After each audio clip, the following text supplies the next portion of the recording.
Hey friends, welcome to my YouTube channel secret passage. आपने Hollywood movie Annabelle तो देखी होगी, पर आज हम बात करेंगे एनाबेल डॉल की सच्ची कहानी के बारे में। तो चलिए वीडियो स्टार्ट करते हैं। इस डॉल का जिक्र दो हॉलीवुड मूवीज में हुआ है, एक एनाबेल एंड दूसरा द कंजरिंग।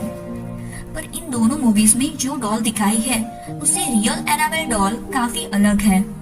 मूवी में डरावनी पार्सेलियन डॉल दिखाई है, जबकि रियल एनाबेल डॉल एक सिंपल रैगडी एंड डॉल है जिसके बाल लाल कलर के हैं।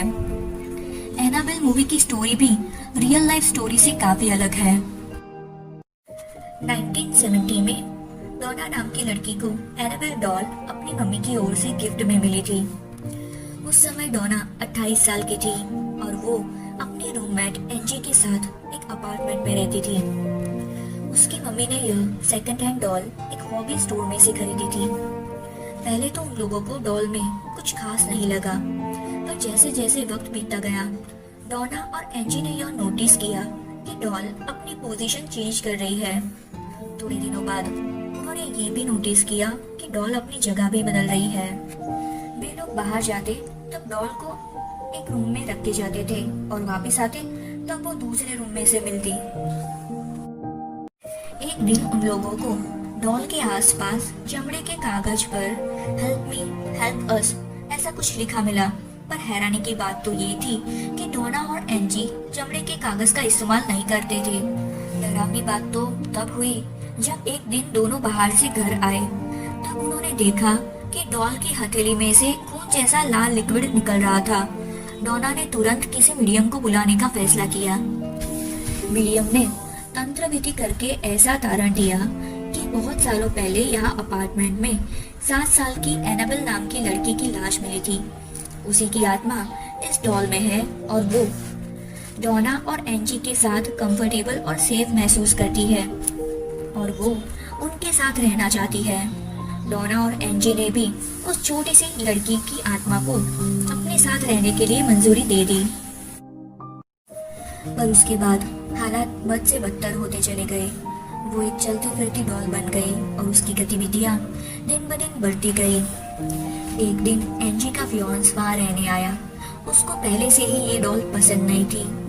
उसने कई बार डोना और एंजी को बोला भी था कि यह कोई मासूम गुड़िया नहीं बल्कि शैतानी गुड़िया है, पर लड़कियों ने उसकी बात नहीं मानी थी।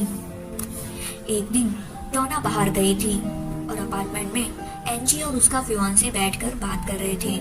उतने में ही डोना के रूम में से अजीब आवाजें सुनाई दी। दोनों ने रूम में जाकर देखा तो वहां कोई नहीं था, सिर्फ डॉल एक कॉर्नर में बैठी हुई थी।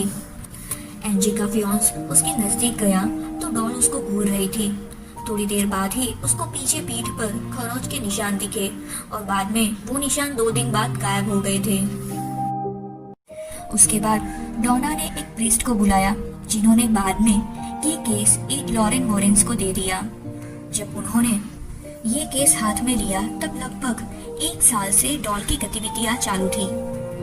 वो इन्वेस्टिगेटर्स तुरंत समझ गए कि डॉल के अंदर 7 साल की मासूम लड़की की आत्मा नहीं पर कोई शैतानी प्रेत आत्मा है, जो डॉल की ओनर डोना को अपनी वश में करना चाहती थी। इन्वेस्टिगेटर्स ने यह समझा कि भगवान किसी भी बच्चे की आत्मा को डॉल में जाने की परमिशन नहीं देते और दूसरी ओर शैतान कोई भी डॉल या ऑब्जेक्ट को अपने वश में नहीं करता। यहाँ भी डॉल के अंदर एक मासूम बच्ची की आत्मा होना सिर्फ शैतानी आत्मा का एक दिखावा था, ताकि वो शैतान डोना की आत्मा को अपने वश में कर सके।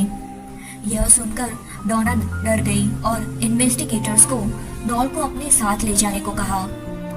इन्वेस्टिगेटर्स डॉल को अपने म्यूजियम में रखने के लिए ले जाते हैं, पर रास्ते में उनको कई मुसीबतों का सामना करना पड़ता है। उन्होंने डॉल को अपने घर के पिछवाड़े में आए उनके म्यूजियम में रखा है और आज भी वो वहाँ मौजूद है। पर हाँ, उस डॉल को छूने की गलती जरा भी मत करना, अन्यथा आपको उसके खराब परिणामों भुगतने पड़ सकते हैं।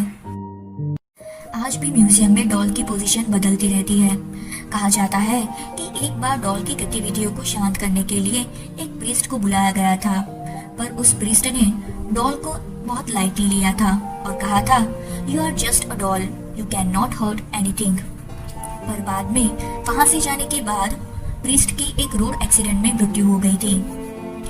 एक लॉरेन वॉरेन का म्यूजियम आज भी लोगों को देखने के लिए खुला है, पर आप एनेबेल को छूने की हिम्मत मत कीजिएगा। कहा जाता है कि एक बार एक लड़का अपनी गर्लफ्रेंड के साथ म्यूजियम की सैर करने आया। वहाँ वो एनेबेल डॉल के सामने बोला, अगर डॉल में इतनी ताकत हो तो मेरे साथ खराब करके दिखाए। बाद में उसकी भी रोड एक्सीडेंट में मृत्यु हो गई थी।